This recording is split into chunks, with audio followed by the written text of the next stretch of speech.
Fala, gente, prazer. Sou Guilherme Teodoro, sou aqui da equipe de marketing da Byron e hoje vou estar dando uma capacitação para vocês sobre design gráfico, tá?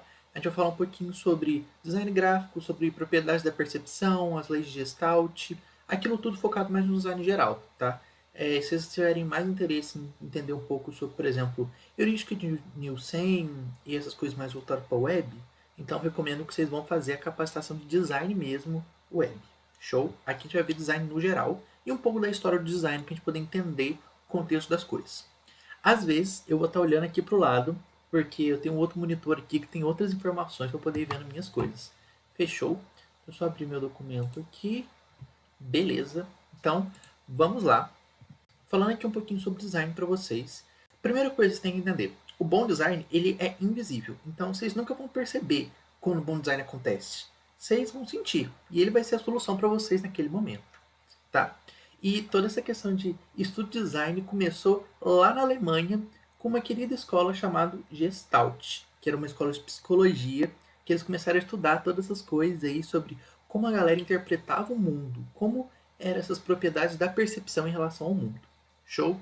E uma coisa que a gente vai falar muito aqui, principalmente na questão para falar poder de design, é sobre composição. Design nada mais é a composição. Mas sabe o que é composição?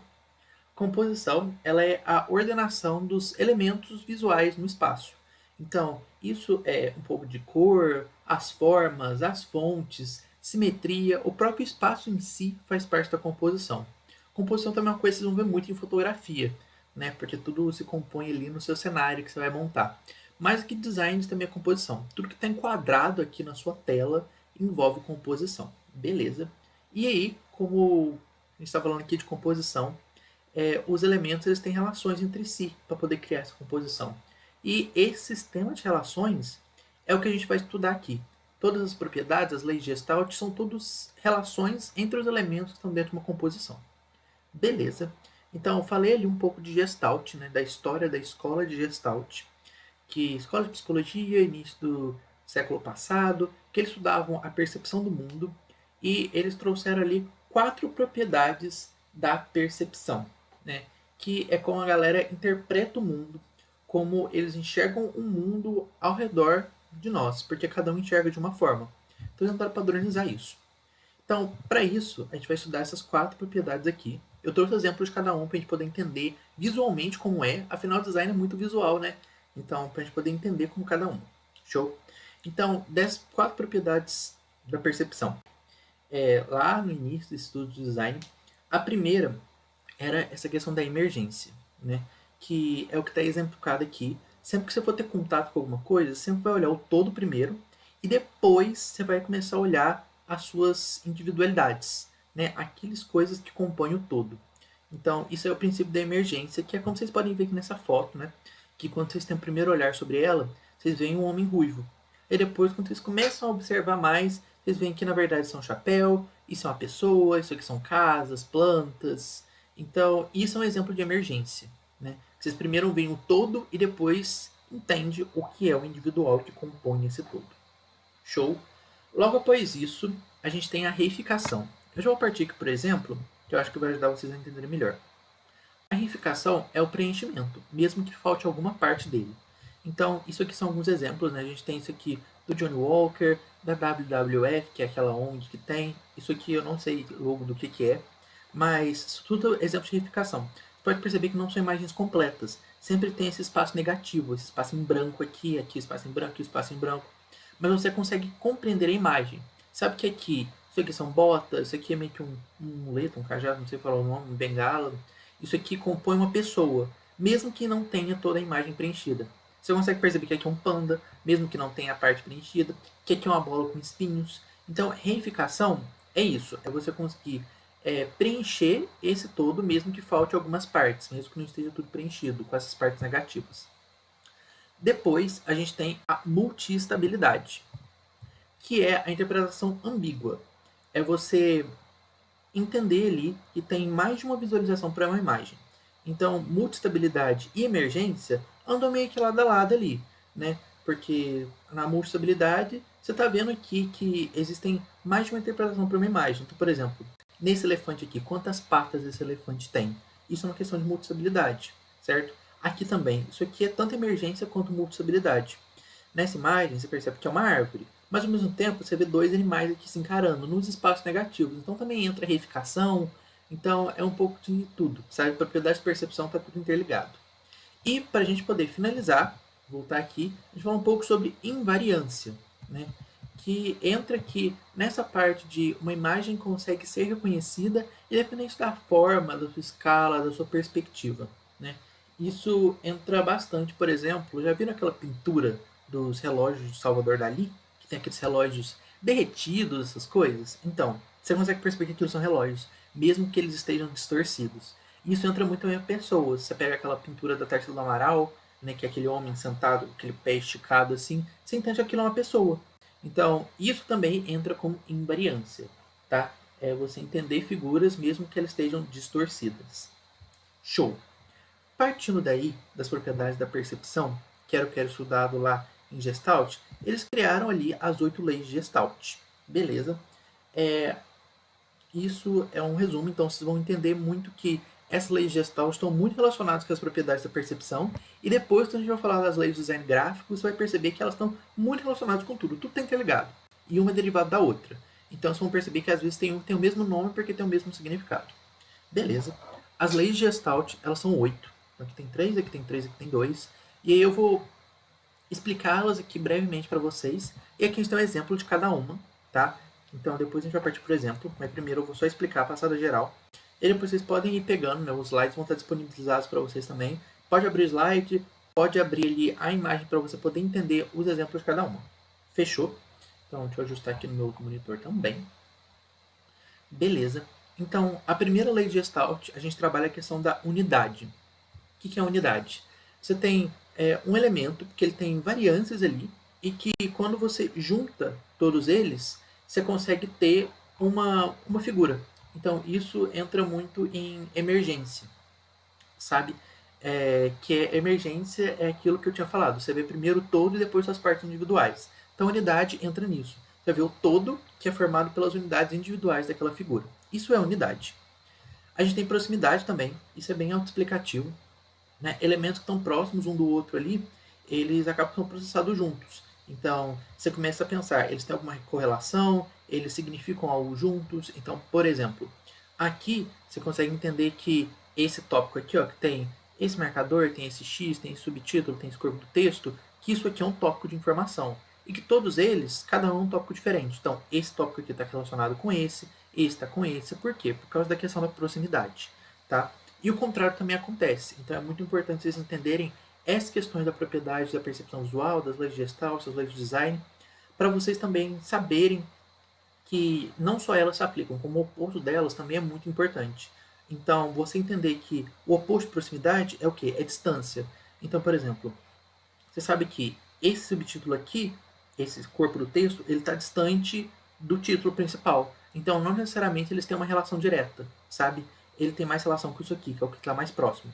Então, tanto como proximidade, você tem um oposto dela que é a distância, que também funciona. Show?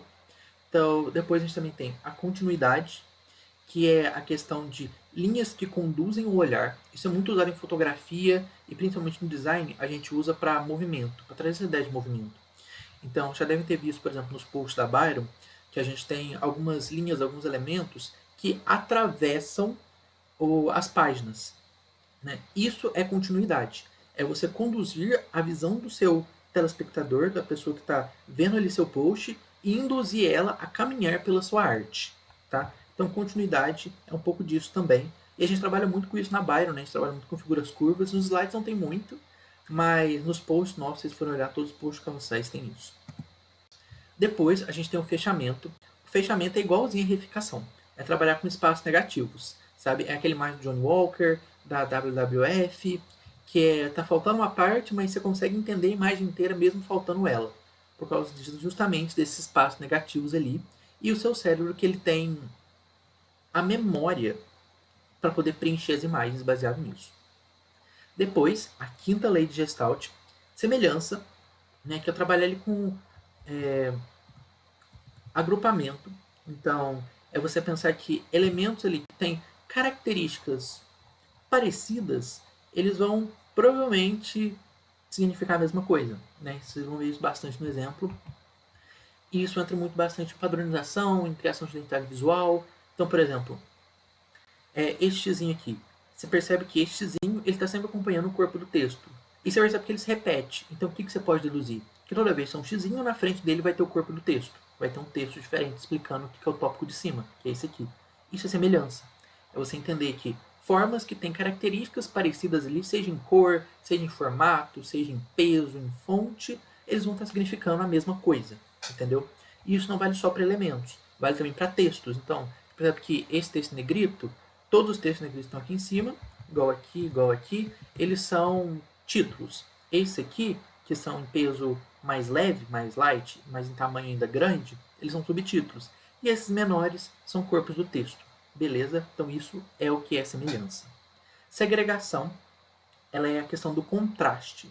Então, é a capacidade de você destacar os elementos. Por exemplo, aqui a gente tem um fundo branco e a gente tem um texto azul escuro. Isso é segregação. Isso ajuda na visualização dos elementos. No nosso post a gente usa bastante disso, sabe? Então, ter o fundo branco e a letra azul escura, ter o fundo azul escuro e a letra branca, às vezes ter a letra azul no fundo azul escuro também aparece bem, sabe? Então, pensar bastante nisso. E é legal falar disso também, que o oposto também se aplica. Então, quando você tem segregação, você tem ali na semelhança de cores. Então, por exemplo, uma coisa que a gente usa bastante isso, que o oposto à segregação é fazer o degradê.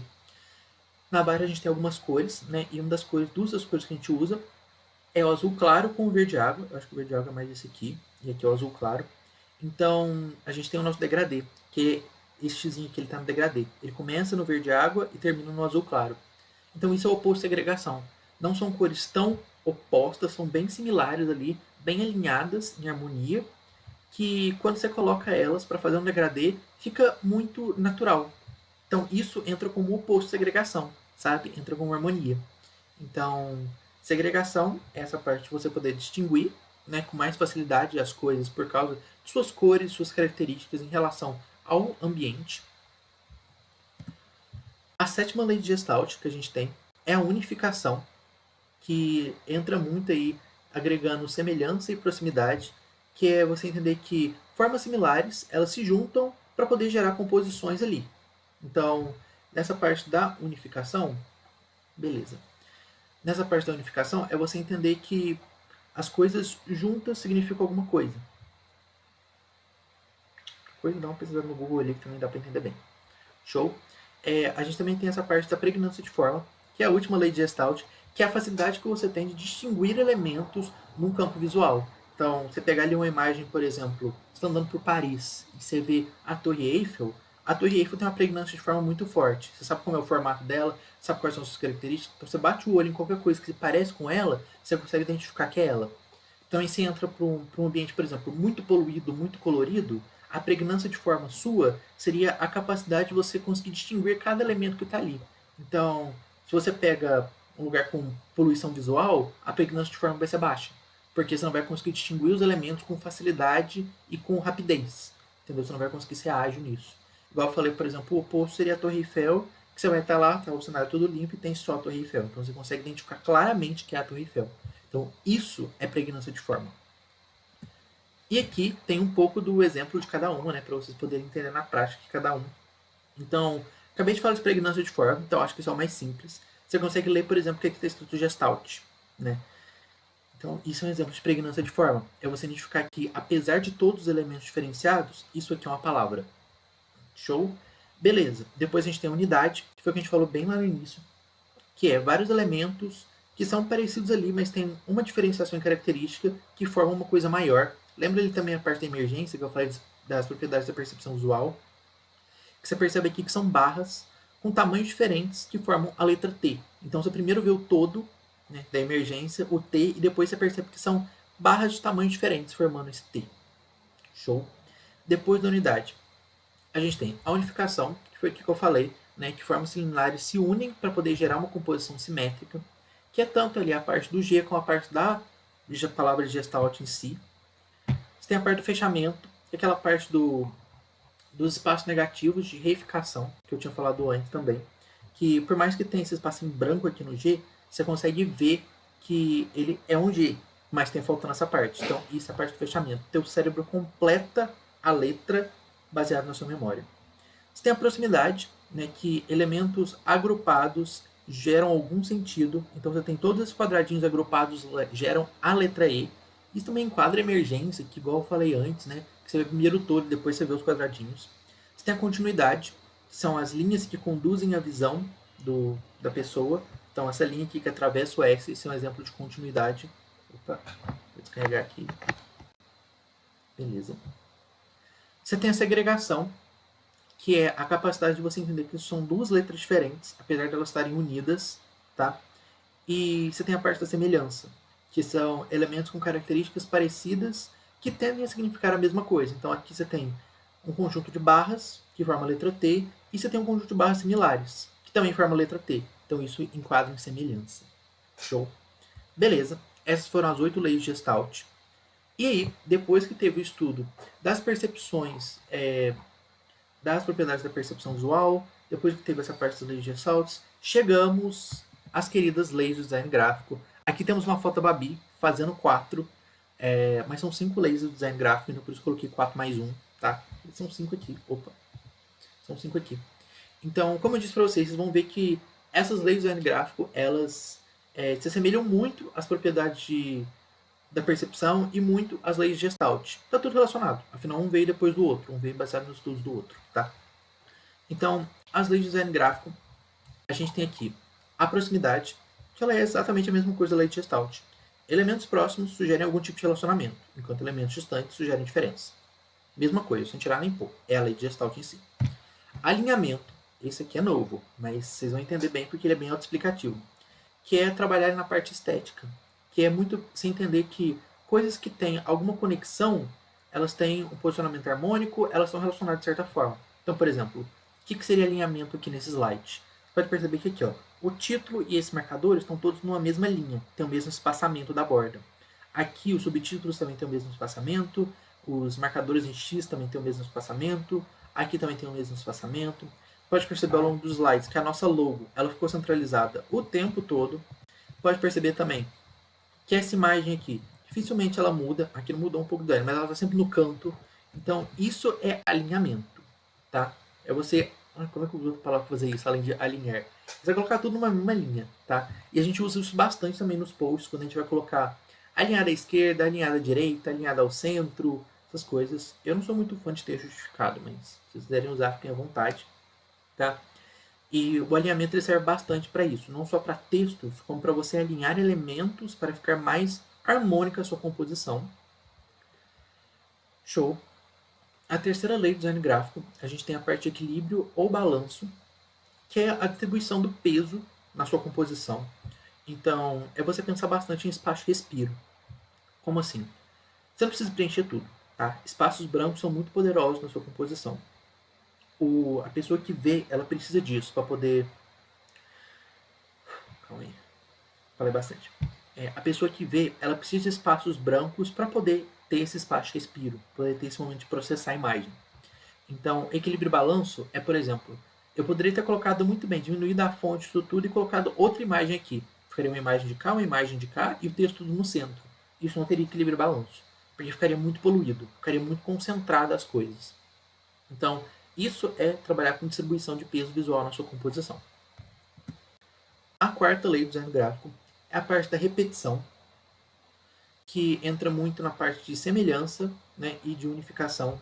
Então, é você criar uma identidade visual. Então, repetição. Você sabe que toda vez que tiver esse X, igual eu falei antes, vai constituir o início de um corpo do texto, esse marcador um subtítulo, sabe? Você vai perceber que toda vez que tem essa fonte nesse peso dessa cor, é um título. Então, isso é repetição. É você criar uma identidade visual baseada em elementos que já foram usados anteriormente.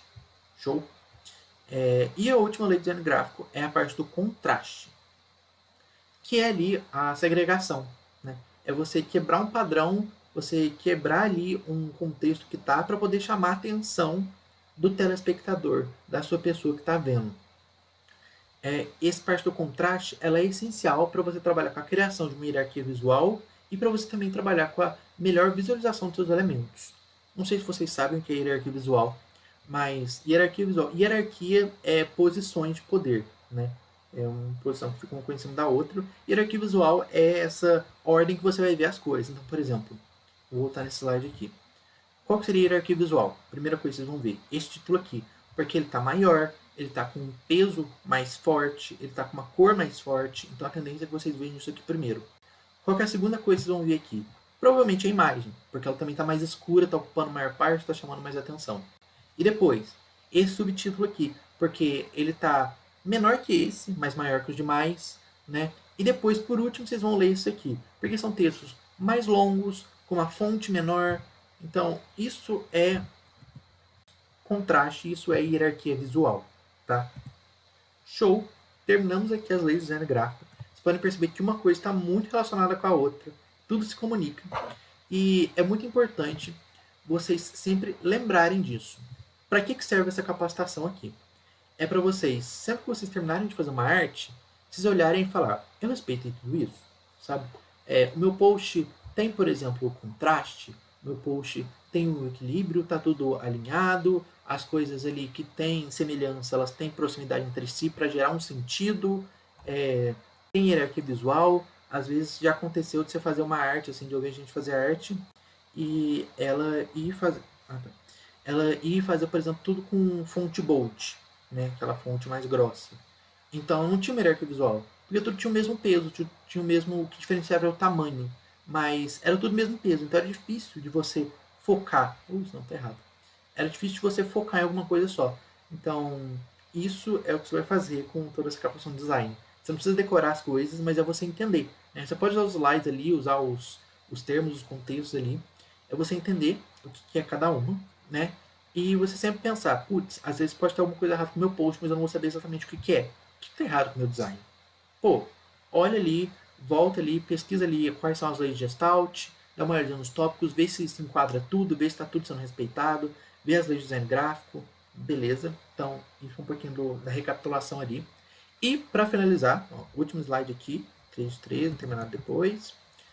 Para poder finalizar aqui, algumas dicas gerais. Primeiro, como eu disse anteriormente, não tenha medo de deixar espaços em brancos. Eles são muito importantes para ter um momento de respiro, para a pessoa poder pensar ali, né, em processar a sua imagem. Já vi bastante design que são designs minimalistas, né, que vocês devem ter vistos, e a gente enquadra um pouco disso na Byron também, que às vezes tem post que a gente faz e tem só um texto no centro.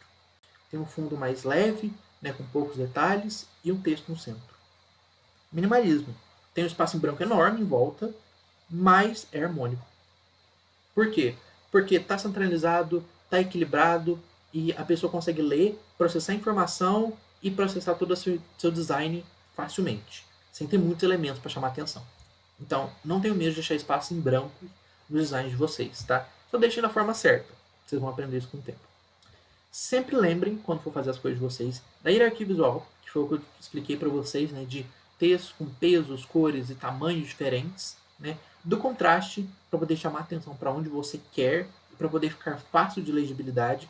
Por favor, não façam, sei lá, uma arte com fundo branco e letra amarela, não vai dar para ler, entende? Ou fundo azul escuro e letra preta, não vai dar para ler, gente, por favor. Então, isso é contraste, é você conseguir diferenciar os elementos baseado nas suas características. Do alinhamento, que é você colocar tudo assim que se relaciona numa mesma linha para poder fazer sentido também, né? E para poder, claro, ajudar o telespectador, o espectador ali a guiar o sentido ao longo das suas artes. E da repetição para poder criar a sua identidade visual, tá? Então, já usou um elemento antes? Repete ele. Se ele significou alguma coisa, se ele foi parte de uma imagem, se ele introduziu um texto, usa ele de novo quando você fizer outro post. Isso vai ajudar você bastante na parte de composição. E por último, os dois princípios essenciais de design, o P e o N. Não coloquei as palavras aqui, mas eu gosto muito bastante de falar desses dois. O P de pinto. Você ouviu certo? Pinto, piroca. Isso mesmo. O que isso quer dizer? Aqui na Bar a gente trabalha muito com formas fluidas, né? Tipo isso aqui, da Babi, isso aqui, essas coisas. Esse xizinho e tal. Só que muitas vezes a pessoa faz uma forma, faz um desenho, mas ela não olha ela sobre outras perspectivas, sabe? E aí você acaba que você vira ela de cabeça para baixo, você espelha e fica parecendo uma piroca. Fica ali uma pontinha com duas bolas, assim. Então sempre pensa se você fizer alguma forma, se fizer alguma coisa, senão tá parecendo uma piroca, tá? Eu tinha um meu que tava parecendo uma piroca. Não tem. Não tem. Mas sempre vendiam isso, tá? Sempre que vocês forem desenhar alguma coisa, fazer algum design, vê se não tá parecendo um pinto, tá? Antes de vocês terminarem de concretizar o design. E o outro N é de nazismo, tá? É engraçado isso, mas, por exemplo, quando eu for fazer esse xizinho aqui, tive que tomar muito cuidado, porque eu comecei a puxar as pontinhas, né? Eu falei, ai que elegante. Será que se eu puxar as pontinhas ficou bonito? Na hora que eu terminei de puxar a segunda ponta, eu falei, não, vai ficar nazista. Então, pinto e nazismo, tá? Sempre olhem para ver se não está acontecendo com o seu design. Se você desenhou alguma coisa, você fez alguma arte, alguma logo, alguma forma que não está parecendo um pinto ou que não está parecendo um símbolo nazista, uma suástica. Então, para isso vocês pega a fórmula ali, pega o que vocês desenharam, pega o design de vocês, vira de cabeça para baixo, espelha, né, coloca ele ao contrário, com itens físicos, se vocês forem trabalhar com isso. Tampa uma parte, porque às vezes, sei lá, vamos supor, um desenho num porta-copos. Eu tenho um porta-copos aqui. Pelo menos eu tinha. Eu tenho. Aqui. Um porta-copos, por exemplo. Às vezes o porta-copos você vai colocar um copo e ele vai tampar essa parte aqui. Vai ficar só assim. Então, olhem bastante se for colocar alguma coisa assim, por exemplo, no item físico, se não vai ficar parecendo a ponta de uma piroca. Ou se não vai parecer uma suástica, sabe? Então, prestem bastante atenção nisso. Tá? Então, da nossa capacitação no design, finalizamos aqui. Né? A capa geral, os slides vão estar disponíveis para você lá no Drive. E qualquer dúvida, podem falar comigo. Lembre-se sempre de pensar nisso na hora que vocês forem fazer um post, principalmente se vocês forem olhar que tem alguma coisa errada, tá? Pensando nessas características aqui. Não precisa pensar muito nas propriedades da percepção, porque como eu disse, é mais introdutório, né? Mas pensa bastante nas leis de Gestalt e na parte das leis do design gráfico. Show? E nas dicas gerais, né? Que também é bastante importante. Beleza? Nos vemos em breve e bom processo de treininho. Fala, gente. Retornando aqui, eu falei que tinha terminado, mas não acabou. Né? Tive uma ideia aqui de última hora. Vou trazer umas aplicações práticas aqui do que a gente estudou, do pouquinho que a gente foi falado aqui, das leis Gestalt e das leis do design gráfico, para vocês verem a aplicação delas no que a gente faz nos nossos posts. Tá? Então, aqui, por exemplo, um exemplo que a gente tem de continuidade, né? Linhas que conduzem a visão. Então, tem aqui nesse post, né, que é uma imagem, você percebe que ela não termina naquela página, ela termina na página seguinte. Então, isso traz ideia de continuidade. Né? As setas trazem ideia também de continuidade. Isso aqui, por exemplo, foi uma arte que eu fiz. Tem esse prédio aqui que ele começa numa página e termina em outra. Isso também dá ideia de continuidade, sabe? Você fazer as transições mais tranquilas, igual você tem aqui, ó. O prédio termina branco, você percebe que o fundo também vai ficando um degradê de branco para verde para depois chegar em azul. Aqui de novo acontece. Aqui outra coisa, né, dos espaços negativos que a pessoa preenche baseado na memória dela. Você percebe que tem esse traço e mudanças que dá um estilozinho legal ali. Show? Então isso tudo são linhas que conduzem a visão. É um pouco também de continuidade. Beleza. Deixa eu ver. Alinhamento. Aqui, por exemplo, você percebe que todas as fotos estão numa mesma linha, sabe? Todos os textos estão centralizados, eles estão alinhados, mas eles estão alinhados ao centro, tá? Aqui, ó, os textos estão alinhados. Aqui também está alinhado aqui, tudo bonitinho. Está alinhado aqui também à esquerda. Aqui também, ó, tá tudo alinhado. Então, isso é um pouco de alinhamento também. Aqui é outra arte que eu fiz, que é a parte do não tenha medo de espaço em branco. Você pode perceber que o fundo está bem light, não tem muito texto e só tem esse texto central. Então, isso aqui também, né? Eles também pensam um pouco sobre posicionamento. Não necessariamente as coisas precisam estar no centro. Olha esse aqui, eu deixei essa parte aqui embaixo, sabe? Coloquei uma imagem, coloquei fundo aqui desfocado e ficou esse design aqui e ficou aqui embaixo. Isso é uma forma de alinhamento também. Está alinhado os textos e eles estão dando uma composição harmônica no espaço em branco. Aqui tem um espaço de respiro legal, tanto aqui embaixo quanto aqui em cima. Você percebe que isso não é prejudicial para o design, sabe? Isso fica legal também. Aqui também tem outra parte de continuidade. Você percebe que a luz azul que está saindo da luneta dela é o fundo das próximas páginas, certo? Alinhamento aqui com tudo bonitinho. Você percebe a parte de contraste também. Você tem o fundo branco e você tem o texto azul. Então, isso é um pouco de contraste. Você consegue também ver essa formagem que a Débora fez. Né? Você consegue ver a forma como ela traz também a parte da segregação. Né? Como ela traz a parte de contraste e segregação. Aqui, ó, você percebe que ela deu ênfase em mulheres na liderança. Por quê? Ela colocou em bold, enquanto o texto está em light. Você percebe que aqui, por exemplo, no Dia Internacional das Mulheres, ela deixou mulheres bem grande, para você saber do que se trata. Deixou depois o dia grande, para você saber, dia é alguma coisa das mulheres. E o que é das mulheres? É um dia. Depois tem o internacional, e ela colocou o DAS numa fonte diferente, mais fina, para ser menos percebida. Porque você pode ignorar o DAS. Dia Internacional Mulheres, sabe o que é? Ainda mais na data aqui, dia 8 de março e tal, tudo bonitinho. Então, isso também é um pouco de contraste. Beleza? Então também tem a parte da repetição, né? Ela repete as características do texto aqui, repete aqui o alinhamento, repete as imagens para poder dar essa ideia ali. Beleza. A gente tem esse aqui, eu não acho que isso aqui se enquadra em alguns que a gente falou. Estou aqui olhando para Lei Gestalt aqui. Mas, por exemplo, esse aqui foi um post que a Ana Maísa fez. E você consegue olhar isso aqui e ver que é muito legal, por exemplo, que ela colocou uma texturinha. Não sei se vai dar para ver aqui, não sei se dá zoom. Não rolou. Eu fui tentar dar zoom e deu pau na gravação. Né? Mas não sei se você consegue ver aqui. Mas aqui tem vários pontinhos pretos. Ela colocou uma textura nessa onda. Tem a textura de fundo também. Então isso também é uma coisa muito legal para você fazer no design. Você dá textura, você trabalhar com sombras. Mais um que deu sombra aqui. Opa, curti um post. Tá. Aqui, ó, a sombra aqui também. Essa questão de sombras, de texturas, isso traz uma ideia muito legal, porque trabalha com profundidade, trabalha com... É muito engraçado, porque você trabalha com o tátil da pessoa sem ela poder tocar. E isso dá uma sensação muito legal também. Tá? Isso aqui também tem a parte da continuidade. Né? Foi um post antigo, feito lá em 2021 sobre o processo seletivo. E o que é de continuidade? Olha essa parte azul aqui. Ó. Você percebe que ela é uma forma desenhada. Ela desenhou, foi para cá.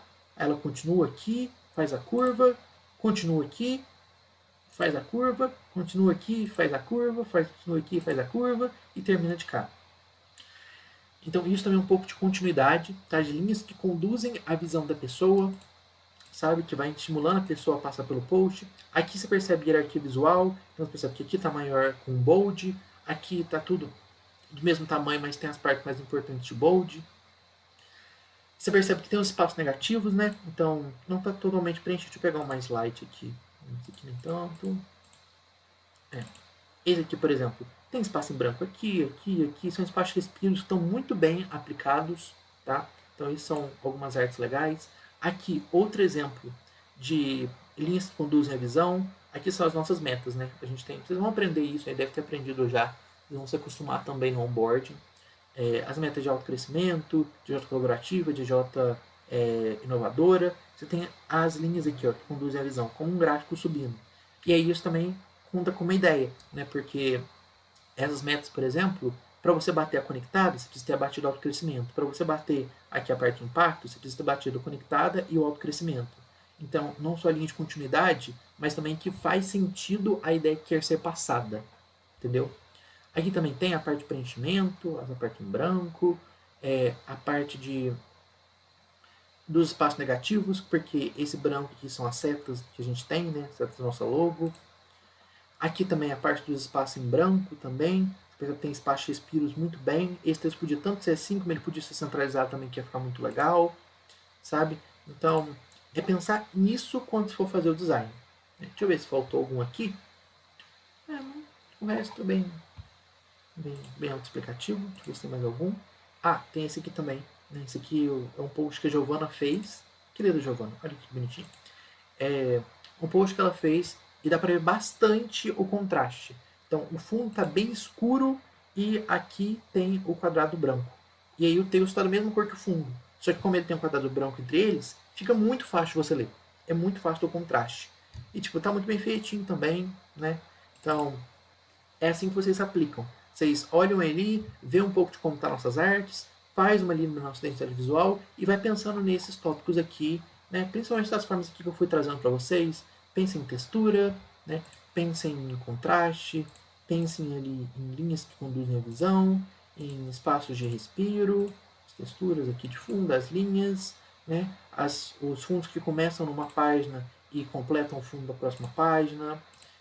Pensem na parte de sombras aqui, que é muito importante, o alinhamento, sabe? Então, é para vocês entenderem muito bem aplicar isso nos posts. Como vocês podem ver aqui, a gente vai se acostumando com o tempo a fazer. E agora sim terminamos. Bom processo, terminou.